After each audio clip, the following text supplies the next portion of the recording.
এই সমাজটা এই পর্যন্ত প্রায় অধিকাংশ জায়গায় অধিকাংশ সময়ে আমাদের এমপি, মন্ত্রী, মেম্বার, চেয়ারম্যান, সমাজের বিভিন্ন দায়িত্ব যারা নেন, মানুষের উপর যারা জুলুম নির্যাতন চালাতে পারেন, সন্ত্রাস চাঁদাবাজ চাপিয়ে দিতে পারেন, এলাকার পর এলাকা যারা দখল করতে পারেন, এতদিন পর্যন্ত তারা আমাদের উপর শাসন চালিয়েছে।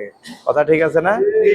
তাহলে বুঝে যাচ্ছে যে ভালো লোকগুলো এই সমাজ চালাতে পারে না। আমরা চাই যে আগামী দিনে যদি এই সমাজকে যদি ভালো লোকরা পরিচালনা করতে পারে, ইনশাল্লাহ এই সমাজটাও ভালো হতে বাধ্য, ইনশাআল্লাহ। এই জন্য আমরা বলছি 5ই আগস্টের পর বাংলাদেশে একটা নতুন সুযোগ এসেছে। সকল ভয়ঙ্কর সন্ত্রাসীরা যারা মানুষকে কষ্ট দিত, নিজ দায়িত্বে এখন গা ঢাকা দিয়ে আছে।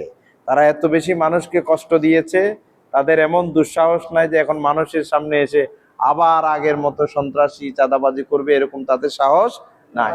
তবে কেউ কেউ যার যার জায়গা থেকে দল প্রশ্রয় না দিলেও নিজে নিজে কোথাও কোথাও সন্ত্রাস হওয়ার জন্য চেষ্টা করছে। আমার মনে হয় এই 5ই আগস্টের পর নতুন যে বাংলাদেশ আমরা পেয়েছি, এই বাংলাদেশে সন্ত্রাস, চাঁদাবাজ, ডাকাতি, চুরি, খুনাখুনি হোক, এটা কি আমরা কেউ চাই? যেহেতু চাই না, এই চায় না বলে যে কথা বলছি, এটার একটা চূড়ান্ত সিদ্ধান্ত নেওয়ার সুযোগ আসছে। সামনে ফেব্রুয়ারিতে যে ইলেকশনের কথা বলা হচ্ছে, সেখানে আমাদের বিবেক দিয়ে আমরা একজন ভালো মানুষকে রায় দেব। ওই রায়ের মধ্য দিয়ে পুরো বাংলাদেশ পরিবর্তন হয়ে যাওয়ার একটা সুযোগ, সেটাকে আমরা কাজে লাগাবো ইনশাআল্লাহ। এটা একটা আমানত। আমি বলবো না যে আমি জামাতের প্রার্থী আসছি, আমারে ভোট দেন, আমি একবারের জন্য বলবো না।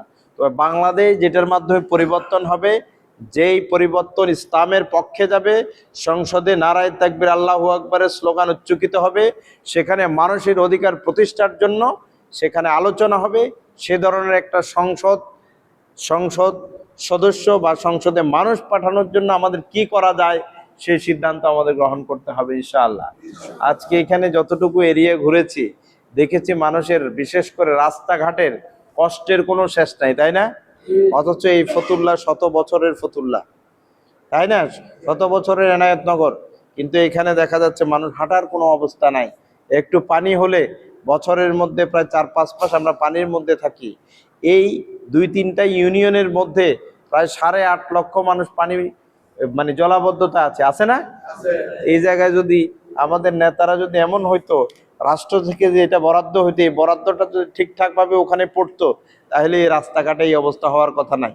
হ্যাঁ, যা আসতো, 100 কোটি টাকা আসলে 50 কোটি টাকা নেতাদের, তারপরে কর্মীদের, এবং নানা মেকানিজমে ঘোষ দিয়ে অন্যায়ভাবে উৎকর্ষ গ্রহণ করে ইঞ্জিনিয়াররা পর্যন্ত, সরকারি ইঞ্জিনিয়াররা পর্যন্ত এই কাজে লেগে যায়, তাই না? আপনাদের আমরা কথা দিচ্ছি, আমাদের আমিরে জামাত ডাক্তার শফিকুর রহমানও বলেছেন, নিজেরা দুর্নীতি করব না, আমরা দুর্নীতি সহ্য করব না ইনশাআল্লাহ।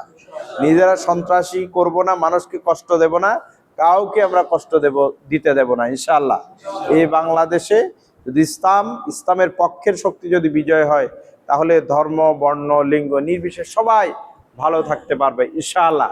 শুধু ভালো থাকতে পারবে না অন্যায়কারীরা, যারা জুলুমবাজ, যারা মানুষকে কষ্ট দিবে, শুধু তারা ভালো থাকতে পারবে না, আর সবাই ভালো থাকতে পারবে ইনশাআল্লাহ। এই জন্য চেষ্টাও করতে হবে, আর আল্লাহর দরবারে তৌফিক কামনা করতে হবে। আল্লাহ তাআলা যেন আগামীর বাংলাদেশকে একটা সুন্দর বাংলাদেশ হিসেবে আমাদেরকে উপহার দেন। আগামীর বাংলাদেশ যাতে এমন বাংলাদেশ হয়, যে বাংলাদেশে মানুষের অধিকার যাতে একজন নাগরিক হিসেবে তার রাষ্ট্রের কাছে পায়, এমন একটা নিরাপদ মানবিক বাংলাদেশ যাতে পায়, আল্লাহ সেই তৌফিক দান করুন।